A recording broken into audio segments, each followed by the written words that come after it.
Captain गेल्यानंतर त्याने काय केलं, आधी त्याच्या कॅबिनचा जो लॅच असतं ते बंद करायला सांगितलं. मग तांब्याच्या भांड्यात एक पाणी आणलं आणि ते मला त्याने ते प्यायला दिलं. त्या पाण्याची चव खारट आणि एवढी कडवट होती ना की ते पाणी पिल्यानंतर मला एकदम मळमळायला लागलं, एकदम गरगरायला लागलं.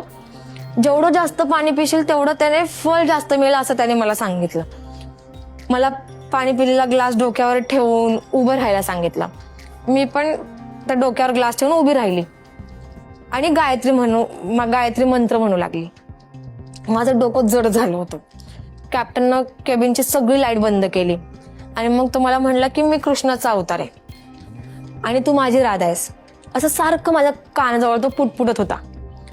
मग ना त्यानं माझ्यावर जबरदस्ती करायला सुरुवात केली. माझं डोकं जड झालं. त्यानं मला एकदम संमोहित करून ना माझ्यावर त्यावेळी त्याने बलात्कार केला.